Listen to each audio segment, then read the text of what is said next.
Just for the sake of time, I just want to, one other thing from the comments, and Zach, I just want to go to you for a second. Kevin Thomason and a few other people have talked about that urban-rural divide. And here in Waterloo Region, we have Hold the Line, where we're pretty proud of the protection of our rural communities from development.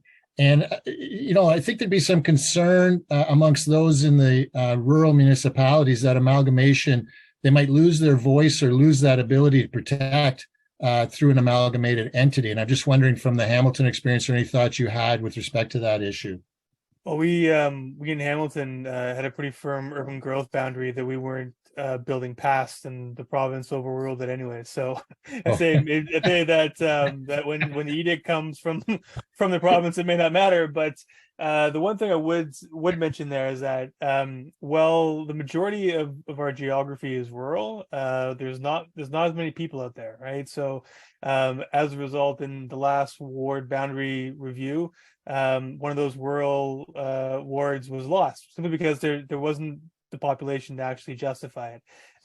That's a decision that was entirely justified, but you're not going to convince people out there that it was a good thing, right? So I think that there is always going to be challenges like that. I think that it's particularly acute in Hamilton, given that our entire brand, our entire identity is sort of oriented towards manufacturing, steel city, stuff like that. We have a burgeoning innovation economy that I think gets a lot of focus as well. But with that said, the agriculture sector just quietly hums along. But if you speak to people out that way, they would certainly say that the city doesn't support them in the way that they would like. In fact, there's still a fairly sizable anti-amalgamation group out there called Free Flamborough that's still out there kicking, and you hear from them once in a while. So it's just really not something that's sort of gone away. Okay, thank you. And Ken, did you want to comment on that question?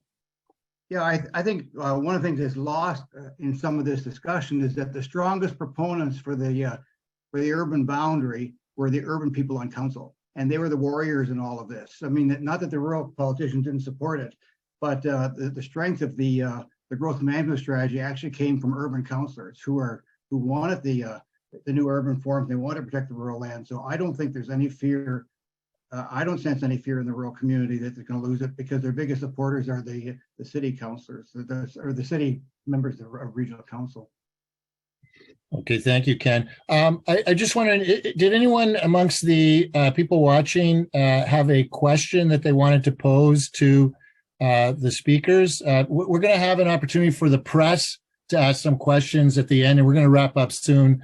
But I just wanted to put it out there if anyone had any questions they wanted to ask of the group tonight. I don't know if it's a show of hand or you just want to speak up. I did want to say though that I've been following closely the comments in the chat box, and those have been a very good debate going on amongst the chat group as well. So, and it's similar to the last time. Okay, Andrew, yes, go ahead. I guess my question, I'm not sure who I'm directing it to, but it seems like a lot of like either or we move to a fully one-tier system, or we stick with the status quo of two-tier system, which has its issues. Why, I think Debbie Chapman may have hinted at a possible different way of approaching this, rather than an either or. We break it down into the political and services offered. So for example, something I've pushed in the chat is the idea of rather than having two tiers, completely separate tiers of governments, which is very confusing for the democratic process, maybe have the local councillors meet all together to form the regional council, or some variation, so that the political structure is simpler to navigate for local people, and so that their elected representative that they would naturally turn to, their local councillor in their neighborhood, actually has some agency in the region over the services that are provided mostly by the region at this point. I'm just wondering if that's been explored, I don't know, in like in Canada, or if there's different models for that in the literature. I guess that's my question. Yeah. Okay. So it's sort of like if it's like allowing individuals to have more direct access in a current system, because you'll have fewer per politician versus if you had, well, Jim suggested 20 or 22, which would be 30,000 per elected representative, and yours is a little bit, would be a smaller number of people per elected representative under your suggestion. Is that what you're getting at? And then creating some sort of model that allows the lower tier to have more say in the upper tier as a collective. Yeah, Ken, go ahead. Oh, sorry, I was just going to add, basically I'm suggesting like amalgamation, but while maintaining some of the local political structure, or like representation and some local autonomy. But sorry. Gotcha. Okay, Ken, go ahead. So I think his latter point was the point that I think Jim had made earlier, was the maintenance of community councils within the various communities. Right. And that's what a lot of the one-tier structures did have, that sort of thing. What he started out to say earlier was having local councillors make the regional decisions, and that's why at the region we moved the other way, and why the whole question was to create accountability, because what was happening under the old system was that people were being elected as local councillors for local issues, would arrive at the region and have no electoral accountability for the decisions that were being made at the region. They were being elected on local issues, but they were making decisions at the regional level. As Jim says, 60% of the tax dollar is going that way. So the current system, the mayor still sit, but the regional councillors are elected directly. So, and there's an electoral accountability because of that. You don't have an indirect system where people aren't accountable for the decisions they make. Gotcha. Zach, just did you have any thoughts on that question? Because you've seen various models and situations. Yeah, I'd say I'm quite a fan of community councils. I think if anyone's looking for an interesting model, they might want to look at Sudbury as sort of a post-amalgamation model. They were used up there for a number of years. Community councils across Ontario have fallen into some of a state of disuse over time. Hamilton looked at them and used kind of a patchwork system for a number of years. Ottawa as well. One of the challenges is to sort of figure out what they would be doing, how you would actually have people selected to serve on them, and then it's kind of a tension between the powers. If you make them too strong, you're kind of recreating the same sort of two-tier system that you just got rid of. If you make them too weak, you kind of remove incentives. So with that said, I think that they can definitely work. It's just finding the right balance between function and form. Right. Okay. Did anyone else want to comment on that question? No. Okay. Any other questions from the collective? Okay. Yeah, and thank you, Andrew, for that question. Okay, so I think what we're going to do now, it's gone. It's almost 2 hours now. So we're going to, okay, we'll take Brooklyn's question and then we're going to wrap up. So go ahead, Brooklyn. And hopefully you can unmute. I know it was a little bit difficult. There you go. Hello. Hi. Hi, everybody.